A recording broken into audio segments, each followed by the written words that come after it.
नमस्कार, मैं हूं रंजीत कुमार और शुरू हो चुका है देश का mood meter. Voter list revision को लेकर बिहार में जो सियासी लड़ाई छिड़ी है, वो लड़ाई अब नेशनल लेवल पर बढ़ चुकी है और लड़ाई का मैदान ज्यादा बड़ा हो गया है। तो इस मुद्दे के साथ भी और कई फैक्टर जुड़ गए हैं और अब लड़ाई सिर्फ वोटर लिस्ट को लेकर नहीं है। अब जंग इस बात पर हो रही है कि वोटर लिस्ट को जांचा क्यों जा रहा है। अब लड़ाई इस बात को लेकर हो रही है कि कौन सी पार्टी अपने वोट बैंक को साधने के लिए घुसपैठियों को भी इस देश का नागरिक बनाने की जिद कर रही है। वो कौन से नेता हैं जो अपने फायदे के लिए राष्ट्र की सुरक्षा के साथ बहुत बड़ा खिलवाड़ करने को तैयार बैठे हैं। वो कौन सी पार्टियां हैं जो चाहती है कि वेरिफिकेशन के दौरान चुनाव आयोग की टीम को वोटर लिस्ट में अगर कोई बांग्लादेशी घुसपैठिया भी मिले तो टीम अपनी आंखें मूंद ले। वो कौन सी पार्टियां हैं जो आबादी से ज्यादा आधार कार्ड बनने के खुलासे से बेचैन हो उठी है। आज इन सारे सवालों की पड़ताल करेंगे और बताएंगे कि क्यों चुनाव आयोग की मुहिम को लेकर लालू के लाल तेजस्वी से लेकर हैदराबाद के सांसद असदुद्दीन ओवैसी तक, या यूं कहें कि कांग्रेस के बड़े बड़े नेता भी, सबके पेट में अचानक दर्द होने लगा है। पहले इन्हीं नेताओं के कुछ बयान सुनिए और देखिए और समझिए कि कैसे इन्होंने बड़ी ही चालाकी से चुनाव आयोग की मुहिम को अपने सियासी फायदे के हिसाब से अलग रंग दे दिया है। अगर किसी को अगर मिला भी है नागरिकता या वोटर लिस्ट में अगर नाम भी अगर जुड़ा है तो ये इनकी सरकार रिस्पॉन्सिबल है। नीतीश कुमार और मोदी जी रिस्पॉन्सिबल हैं, क्योंकि 20 साल से बिहार में सरकार इनकी है, 11 साल से केंद्र में इनकी सरकार है और ये जितने चुनाव जीत करके ये लोग गए, सरकार बनाए, तो यानी सब फर्जी है। यानी ये कहना क्या चाह रहे हैं? असल में सुप्रीम कोर्ट ने जब से मामले को संज्ञान में लिया है और जब से इलेक्शन कमीशन को सलाह दी है, तब से इनके हाथ पैर फूले हुए हैं। बिहार ही नहीं, इस देश के गरीब, मजदूर, दलित, पिछड़ों, आदिवासियों के खिलाफ चुनाव आयोग का सबसे बड़ा षड्यंत्र है। क्योंकि एसआईआर के माध्यम से जो अभी बिहार में किया जा रहा है, वो लोगों की सबसे बड़ी ताकत, वोट देने की ताकत को छीना जा रहा है। असलियत यह है कि जो डींगे हाकी जा रही है कि 80% वोट फॉर्म आ गए, उसकी असलियत ग्राउंड रिपोर्ट से खुल रही है। देखिए, लोगों में गुस्सा तो है ही है, लोगों में परेशानी है कि खामखा का एक मसला खड़ा कर दिया इलेक्शन कमीशन ने।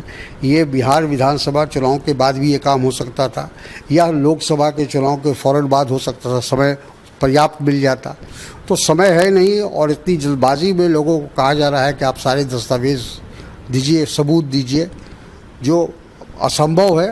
पढ़े लिखे आप क्यों कर रहे हैं? आपको राइट ही नहीं है। इसीलिए तो मैंने कहा था कि ये बैकडोर एनआरसी ना हो जाइए।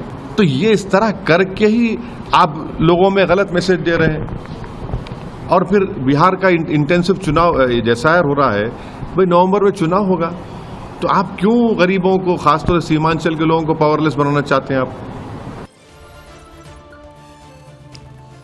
तो चुनाव आयोग बीजेपी के इशारे पर काम कर रहा है। असंवैधानिक है एसआईआर। अभी जांची क्यों कर रहे हो? पहले क्यों नहीं जांचा? मुसलमानों, पिछड़ों को टारगेट किया जा रहा है। यानी कि जिसकी जैसी पॉलिटिक्स, जिसका जैसा वोट बैंक, जिसका जैसा जनाधार, उसी हिसाब से चुनाव आयोग पर वार हो रहा है। जिस पर चुनाव कराने की जिम्मेदारी है, जिस चुनाव आयोग पर, इन बयानवीरों के हिसाब से देखा जाए तो उसी चुनाव आयोग को अपनी ही जिम्मेदारी नहीं निभानी चाहिए। और याद रखिएगा कि देश की सर्वोच्च अदालत ने चुनाव आयोग की इस मुहिम पर रोक नहीं लगाई है। कोर्ट ने हरी झंडी दे रखी है इसको। बावजूद इसके पॉलिटिकल अटैक जारी है और इस अटैक के बीच भी चुनाव आयोग एकदम फुल स्पीड में काम कर रहा है। और चुनाव आयोग की स्पीड देखिए कि इस एक्शन से पॉलिटिकल खेमे में खलबली मची हुई है। जरा देखिए कि चुनाव आयोग जो अभी तक वेरिफिकेशन उसने किया है, उसमें क्या क्या चीजें निकलकर सामने आई। तो फैक्ट यह है कि बिहार में चुनाव आयोग की ओर से कराए जा रहे वोटर लिस्ट वेरिफिकेशन का अभियान अब अपने अंतिम पड़ाव में है। एक तरीके से 24 जून से शुरू हुई इस प्रक्रिया में अब सिर्फ 11 दिन बचे हैं और इस बीच 7 करोड़ 90 लाख यानी कि करीब 8 करोड़ मतदाताओं का जो 8 करोड़ मतदाता हैं उनमें से करीब 6 करोड़ 60 लाख का उन्होंने अपना गणना फॉर्म जमा कर दिया है। यह आंकड़ा कुल मतदाताओं का करीब 88% पहुंचता है। तो 2 दौर के घर घर सर्वेक्षण के बाद अब तक 1.59% मतदाता मृत पाए गए। 2.2% मतदाता अस्थायी रूप से अपना निवास स्थान बदल चुके हैं और 0.73% लोग एक से अधिक जगहों पर रजिस्टर्ड हैं वोटर के तौर पर। यानी कि अगर इन सब को मिला दिया जाए तो करीब 4.52% मतदाता जो हैं उनका नाम मतदाता सूची से कटना चाहिए और यह जो संख्या होती है वो होती है करीब 35,69,000। और अब जाहिर है कि ये जो 35 लाख से ज्यादा लोग हैं इनके नाम वोटर लिस्ट से हटाए जाएंगे और आरजेडी, कांग्रेस, एआईएमआईएम ये सब इसी बात को लेकर बवाल काटे हुए। तो एक तरफ तो आयोग जो ये कह रहा है कि कोई भी पात्र मतदाता इस लिस्ट से छूटना नहीं चाहिए और यह सुनिश्चित की जाएगी, और दूसरी तरफ कोई भी बोगस मतदाता इस लिस्ट में बचे नहीं, इसको भी इंश्योर करेगा। करीब 1 लाख बीएलओ तीसरे दौर में घर घर में सर्वेक्षण का काम शुरू कर रहे हैं और इस मुहिम में राजनीतिक पार्टियों के 1.5 लाख बीएलए यानी कि बूथ लेवल एजेंट भी जुड़े हुए हैं। और दूसरी तरफ इन्हीं राजनीतिक पार्टियों के लोग, बड़े बड़े नेता यह कह रहे हैं कि भाई इतनी जांच क्यों हो रही है। अब सवाल यह है कि जांच से परेशानी किसको है? क्या विपक्ष ये चाहता है कि जिन लोगों की मौत हो चुकी है उनका नाम भी वोटर लिस्ट में पड़ा रहे और उनके नाम पर बोगस वोटिंग होती रहे? क्या विपक्ष ये चाहता है कि एक ही व्यक्ति 2-2 जगहों पर वोट डालते रहें? जाहिर है कि इन सवालों के जवाब में विपक्ष यही कहेगा कि उनकी ऐसी मंशा नहीं है। अब सवाल यह है कि फिर विपक्ष क्यों चाहता है, जो कह रहा है कि ये जो रिवीजन का काम है नहीं होना चाहिए, वो ऐसा क्यों चाहता है? तो लोग कह रहे हैं कि ये सारा खेल असल में घुसपैठियों को वोटर बनाने को लेकर है और जिसको दबाने के लिए जबरदस्त पॉलिटिकल खेल हो रहा है। एक बार शहनवाज हुसैन को सुनिए क्या कह रहे हैं। हम लोगों का भी वोट वेरिफिकेशन हुआ है, एक एक दरवाजे तक बीएलओ जा रहे हैं, कोई दुश्वारी किसी को आने वाली नहीं है। ये जब वोट वेरिफिकेशन होगा तो उसमें बिहार के ही लोग वोट करेंगे। बिहार बॉर्डर स्टेट है, नेपाल या बर्मा या बांग्लादेश के वोटर वोट क्यों करेंगे बिहार में? बिहार के भाग्य का निर्णय बिहार के लोग ही करेंगे, बिहार के मतदाता करेंगे और एक भी मतदाता छोड़े जाने वाला नहीं है। चुनाव आयोग संवैधानिक संस्था है, उस पर हमला करना ये जायज़ नहीं है। जो काम राहुल गांधी और तेजस्वी यादव कर रहे हैं ये दुर्भाग्यपूर्ण है। तो बिहार में चुनाव आयोग ने वेरिफिकेशन शुरू ही इसलिए किया था ताकि जो लोग नहीं रहे या जिन्होंने अपना पता बदल लिया अस्थायी रूप से या फिर जिनके 2 जगहों पर वोटर कार्ड बने हुए हैं उनको खोजकर निकाला जाए। 35 लाख तो मिल चुके हैं, लेकिन चुनाव आयोग की इस मुहिम का जो दूसरा टारगेट था, जो दूसरा महत्वपूर्ण मकसद था, असल में उसको लेकर लोग ज्यादा चिंतित हैं। चुनाव आयोग इस मुहिम का जो बड़ा मकसद है उसने स्पष्ट किया है कि इसमें जो बड़ी संख्या में बांग्लादेशी, नेपाली और रोहिंग्या घुसे बैठे हैं उनका नाम वोटर लिस्ट से हटाना है। और चुनाव आयोग का एक टारगेट कुछ पार्टियों को एक किस्म से थ्रेट लग रहा है, क्योंकि उन्हें लग रहा है कि उनका वोट बैंक जा रहा है। आखिर क्यों कुछ खास पार्टियों को ही लग रहा है कि उनके वोटर को निशाना बनाया जा रहा है? जब बांग्लादेशियों, रोहिंग्या, नेपाली और ऐसे लोगों को हटाने की बात हो रही है वोटर लिस्ट से, तो कुछ पार्टियों को ऐसा क्यों लगता है कि उन्हीं का वोट बैंक जा रहा है? जबकि हकीकत यह है कि पूरी इस प्रक्रिया में पूरे बिहार के जो वोटर हैं उन सब का सर्वेक्षण किया जा रहा है, सबका रिवीजन हो रहा है। फिर भी कुछ खास पार्टियां इसलिए शोर मचा रही है क्योंकि उनको पता है कि जो बड़ी संख्या में घुसपैठिए हैं वो उनके असली वोटर हैं। बिहार के सीमांचल में बड़े पैमाने पर बांग्लादेशी घुसपैठ की बात कई मंचों से पहले भी उठाई जाती रही है और आज वोटर लिस्ट में अगर घुसपैठियों को हटाने की बात हो रही है तो कुछ पार्टियों को इसीलिए परेशानी हो रही। और जिन लोगों को लगता है कि बिहार में घुसपैठ की बात हवा हवाई है, डेमोग्राफी में बदलाव जैसी कोई चीज नहीं होती है, तो उन्हें एक बार असम की हालत देखनी चाहिए। आज असम के 15 जिले मुस्लिम बहुल हो चुके हैं, जबकि आजादी के समय असम में एक भी मुस्लिम बहुल जिला नहीं था। और ये ज्यादातर जो जिले हैं वो बांग्लादेश के सीमावर्ती जिले हैं। और ये जो चौंकाने वाला दावा ये खुद असम विधानसभा के डिप्टी स्पीकर डॉक्टर नुमाल मोमिन ने किया है। उनके दावे के हिसाब से अगर देखा जाए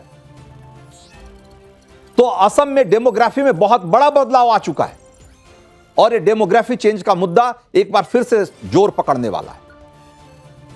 हमने मोमिन के दावे का फैक्ट चेक किया तो पता लगा कि असम में 1951 में हिंदू आबादी थी 73.32%, जो कि 1971 में घटकर 72.5 हो गई, यानी कि 1.5% की गिरावट आ गई।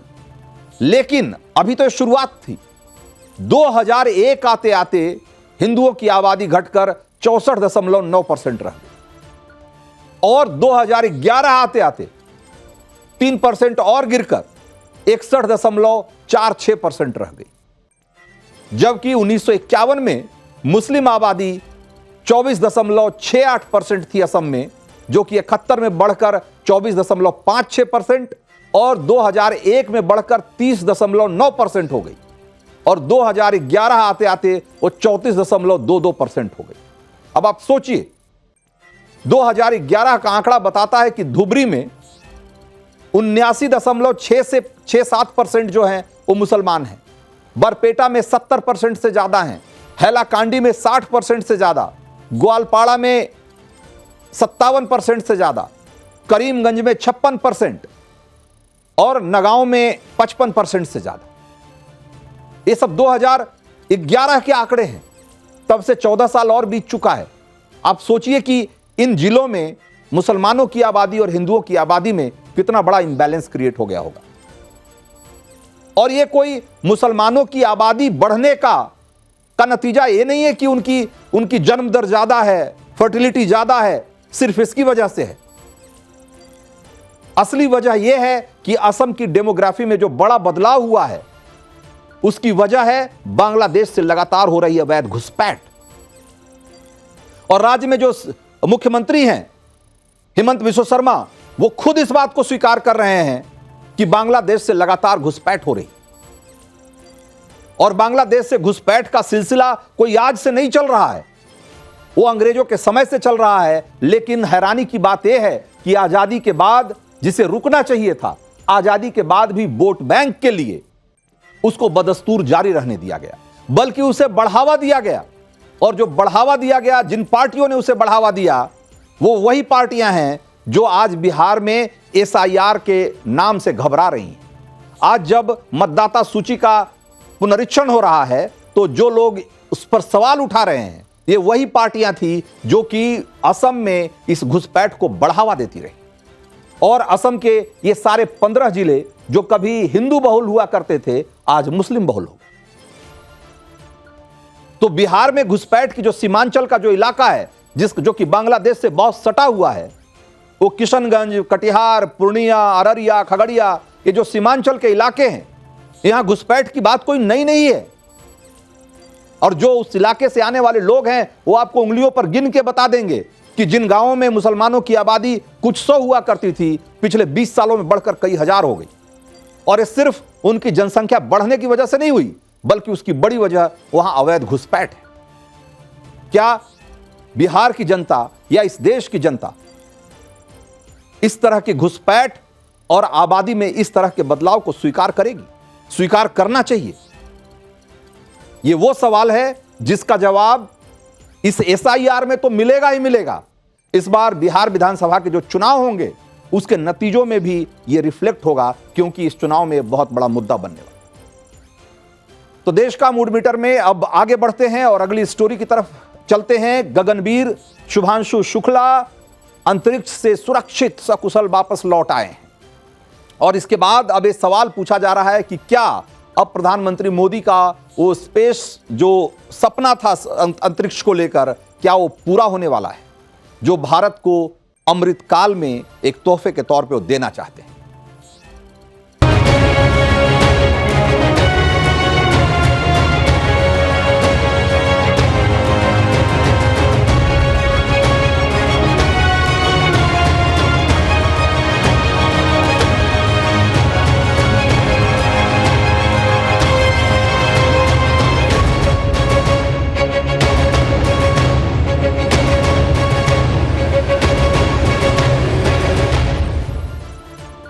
तो 18 दिनों तक अंतरिक्ष नापकर शुभांशु शुक्ला और उनके 3 साथी एस्ट्रोनॉट धरती पर सुरक्षित लौट आए हैं।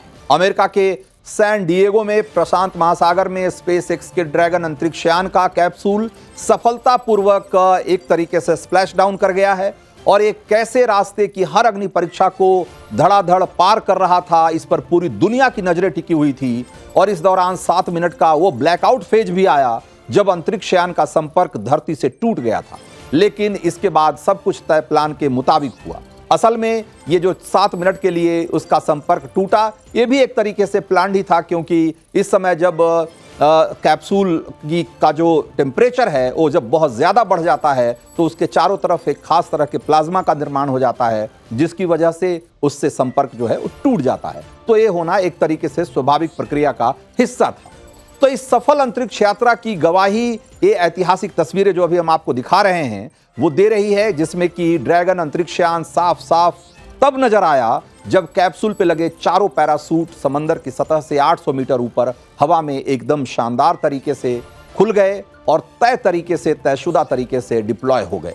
और फिर इनका इस कैप्सूल का स्प्लैश डाउन हुआ। इसके बाद कैप्सूल को समंदर से निकालकर मौके पर तैनात एक स्पेशल रिकवरी जहाज में रखा गया और फिर जब कैप्सूल का दरवाजा खुला तो भारत के गगनवीर शुभांशु शुक्ला और बाकी तीनों एस्ट्रोनॉट एक एक करके हंसते मुस्कुराते हुए बाहर निकल आए। शुभांशु शुक्ला की इस मुस्कुराहट में वो खास इशारा था जो बता रहा था कि पीएम मोदी का वो खास स्पेस ड्रीम जो है वो जल्दी ही सच होने वाला है, जिसका कनेक्शन भारत के अमृतकाल से है। मूड मीटर में आज इस बारे में भी और बात करेंगे, लेकिन उससे पहले मैं आपको ये बताता हूं कि अंतरिक्ष यान के कैप्सूल का स्प्लैश डाउन की जो चुटकी बजाने वाला एक खेल जैसा नहीं था, ये बहुत ही एक जटिल प्रक्रिया से गुजरकर एक ऐसा सफर था जिसमें कि हर पल एक अलग तरह के तनाव और चुनौती से भरा हुआ था। तो जरा इसको समझिए कि कैसे कैसे ये सारी चीजें हुई। साल 2003 में रूसी सोयूज TMA-1 मिशन में अंतरिक्ष यान के कैप्सूल को स्प्लैश डाउन करना था, यानी समंदर में एक तय जगह पर उतरना था, लेकिन धरती में एंट्री के बाद अंतरिक्ष यान का संपर्क टूट गया और फिर कैप्सूल 400 किलोमीटर दूर उतरा था और कई घंटे तक उसकी खोज होती रही।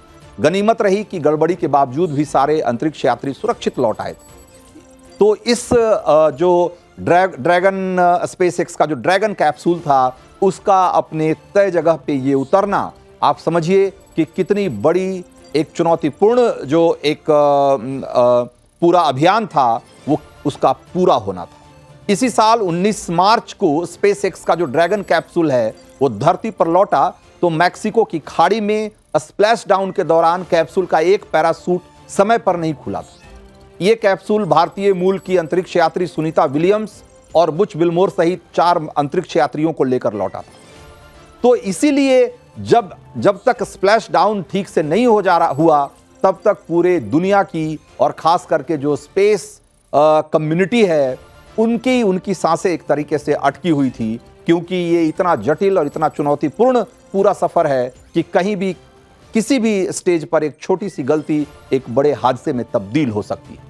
इसी तरीके से अमेरिका का अपोलो 13 मिशन जो कि सन 1970 में हुआ था, उसके ऑक्सीजन टैंक में विस्फोट की घटना हो गई थी, जिसके बाद कैप्सूल के अंदर की बिजली बंद हो गई थी और अंदर बैठे एस्ट्रोनॉट को बहुत तगड़ी ठंड झेलनी पड़ गई थी, बड़ा तनाव झेलना पड़ा था।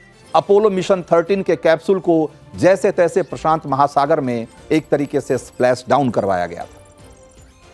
इसीलिए स्पेस मिशन को लेकर अक्सर ये कहा जाता है कि अंत भला तभी सब भला, क्योंकि एक छोटी सी गड़बड़ी भी बहुत बड़ी कामयाबी पे पानी फेर सकती है।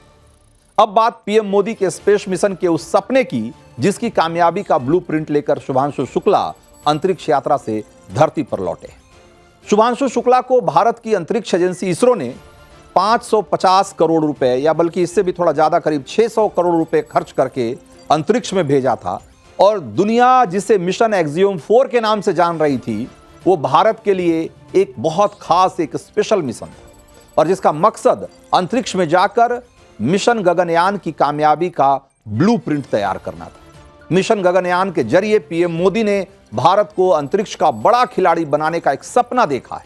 21,000 करोड़ के बजट वाला भारत का यह प्रोजेक्ट अंतरिक्ष में मानव को भेजने का पहला प्रोजेक्ट है भारत की तरफ से और इसका लक्ष्य है कि 2027 में 3 भारतीय अंतरिक्ष यात्रियों को 400 किलोमीटर की ऊंचाई पर लो अर्थ ऑर्बिट में 3 दिनों के लिए भेजा जाए और उनकी फिर बाद में सुरक्षित वापसी भी सुनिश्चित की जाए।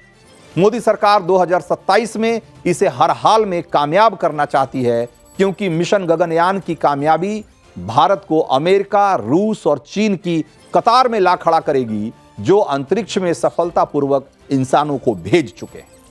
शुभांशु शुक्ला कैसे मिशन गगनयान की कामयाबी की बड़ी कड़ी बनने वाले हैं, अब जरा इसको भी समझिए। मिशन एक्सियोम 4 में शुभांशु शुक्ला ने पायलट की भूमिका निभाई। इसमें उन्होंने अंतरिक्ष यान की कक्षा, गति और डॉकिंग, अनडॉकिंग, ये सारी प्रक्रिया, डॉकिंग का मतलब कि जब आईएसएस से जाकर एक कैप्सूल अटैच होता है वो डॉकिंग की प्रक्रिया है और फिर डिटैच होकर उससे अलग होकर जब वो वापस धरती की तरफ रवाना होता है तो ये अनडॉकिंग की प्रक्रिया है। इस सारी प्रक्रिया की उन्होंने निगरानी की। एक पायलट के तौर पे उन्होंने एक बहुत ही महत्वपूर्ण अनुभव हासिल किया और उसकी जो रियल टाइम चुनौतियां हैं उसको जाना समझा, करीब से देखा। ऐसे में उनका ये अनुभव मिशन गगनयान में अंतरिक्ष यान के संचालन, उसके नेविगेशन और इमरजेंसी में उसको मैनेज करने में उनकी जो भूमिका है वो बहुत महत्वपूर्ण होने वाली।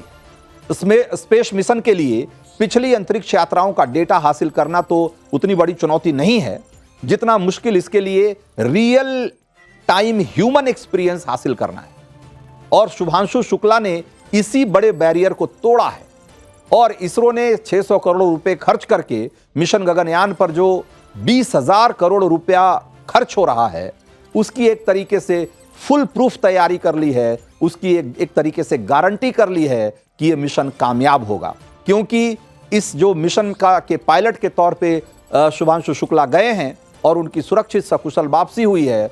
उन्होंने इतना महत्वपूर्ण अनुभव इसमें हासिल किया है इस पूरे मिशन के दौरान कि इसका असर गगनयान के जो प्रोजेक्ट है भारत का उस पर बहुत ही शानदार तरीके से होने वाला है। सुनिए जरा इस पर कि इसरो के स्पेस एप्लीकेशन सेंटर के डायरेक्टर नीलेश देसाई क्या कह रहे हैं, एक बार सुनना चाहिए। उनके जो अनुभव और एक्सपोजर मिला उसका फायदा उठाते हुए हम गगनयान प्रोग्राम को और भी सफल बनाने में उसके हमको मदद मिलेगी। जो कि हमारा ये प्रोग्राम आपको पता होगा कि इस साल हम एक अनमैन्ड मिशन करने जा रहे हैं, मानव रहित मिशन गगनयान का। उसके बाद 2 और मानव रहित मिशन किए जाएंगे गगनयान के और उसके बाद फाइनली मनुष्य को यानी कि एक भारतीय को स्पेस में भेजा जाएगा, भारतीय यान में यानी कि भारत के गगनयान में। तो बड़ी बात यह है कि शुभांशु शुक्ला मिशन एक्सियोम 4 में इंटरनेशनल स्पेस स्टेशन में कई बड़े प्रयोग का हिस्सा रहे और ये वो प्रयोग हैं जो अंतरिक्ष में मानव बस्तियां बसाने के सपने से भी जुड़ा हुआ है। कैप्टन शुभांशु शुक्ला ने एक्सियोम 4 मिशन के तहत आईएसएस पर 14 दिन बिताए जहां उन्होंने 7 भारतीय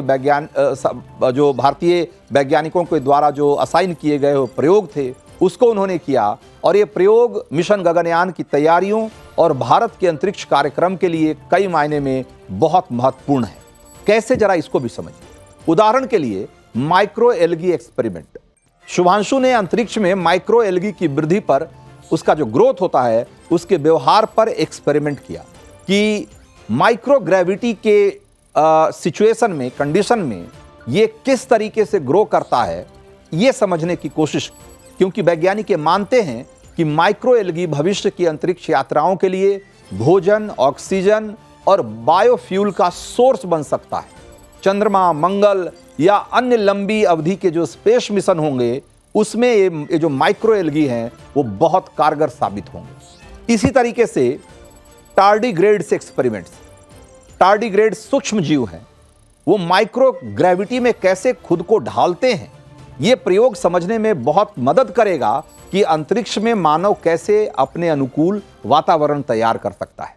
क्योंकि एक छोटा जीव, एक जो सूक्ष्म जीव है, वो अगर माइक्रो ग्रेविटी में अपने आप को उसके अनुकूल ढाल सकता है तो उसकी प्रक्रिया को समझ के उसे इंसानों पे कैसे लागू किया जा सकता है और अंतरिक्ष के कंडीशंस के हिसाब से, उसकी परिस्थितियों के हिसाब से मनुष्य या इंसान खुद को कैसे ढाल सकता है, इसके बारे में एक बेहतर समझ पैदा होगी। उसी ढंग से स्प्राउट्स प्रोजेक्ट था।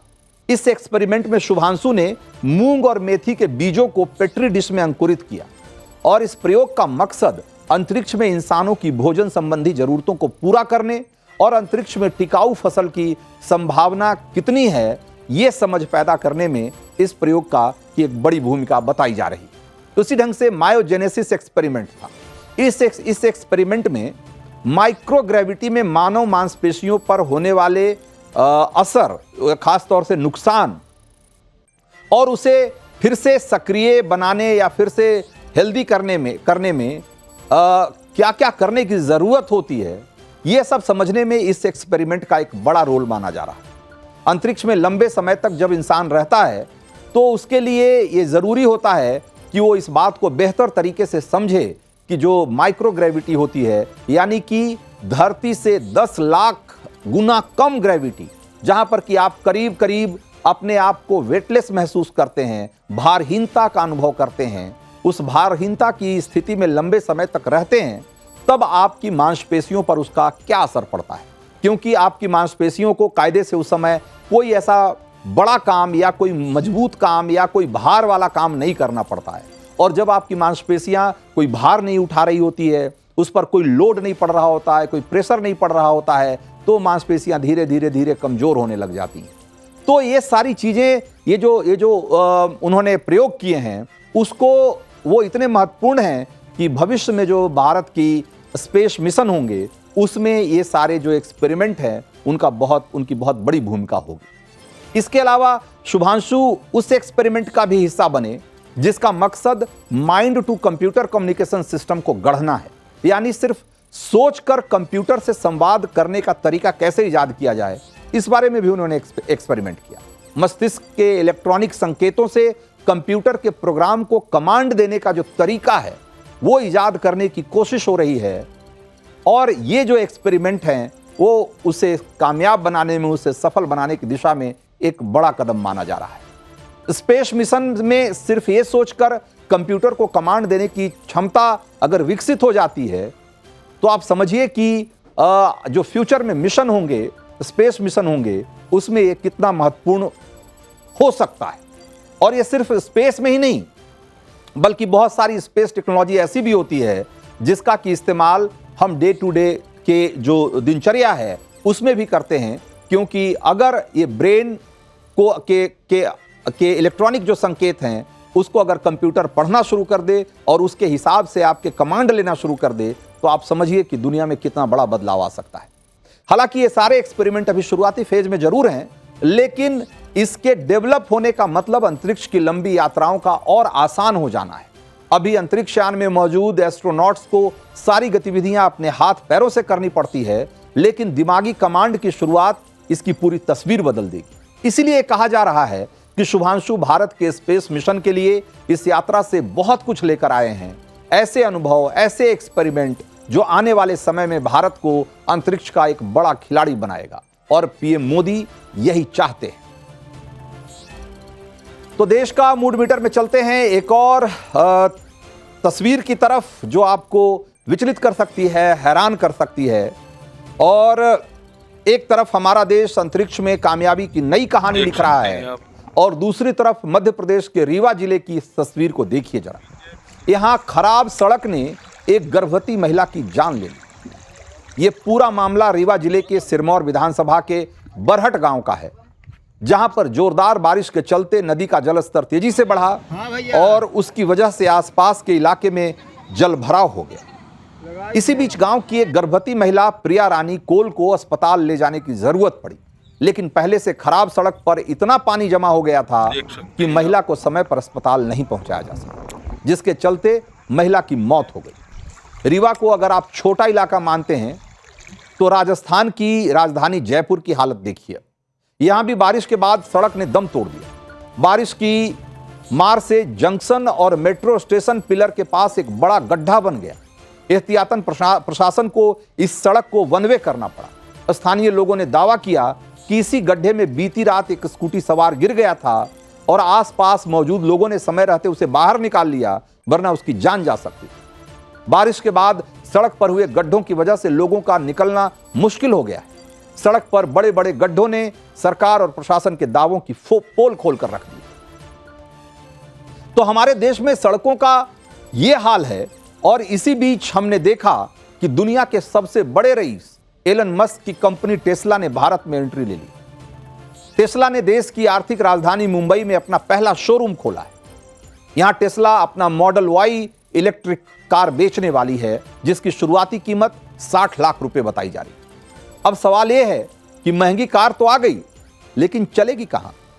इस देश की सड़कों पर जिस तरह के गड्ढे हैं और जो हालात हैं, आप बताइए कि एक तरफ इतनी महंगी कार और दूसरी तरफ हम ये देख रहे हैं कि इसी देश में कई इलाके ऐसे हैं जहां पर कि एक हल्की सी बारिश में वहां की सड़कों पे गड्ढे ही गड्ढे उभर आते हैं और गड्ढों की वजह से एक गर्भवती महिला की जान चली जाती है। और तो और अभी कल की घटना है जब मध्य प्रदेश में ही एक हाईवे पर बीचों बीच एक गाय बैठी हुई थी और बारिश के समय एक परिवार उस सड़क से गुजर रहा था और बारिश की वजह से सही समय पे वो ब्रेक नहीं लगा पाया। गाय को बचाने के चक्कर में उसकी गाड़ी पलट गई और बाप बेटे समेत 4 लोगों की मौत हो गई। जिस देश में हाईवे पे इस तरह के हादसे आपका इंतजार कर रहे हो, आप सोचिए, आप टेस्ला और चाहे दुनिया की जो कार ले आएं, लेकिन सुरक्षा कहां से लाएंगे, इस बारे में सोचना ज्यादा जरूरी है।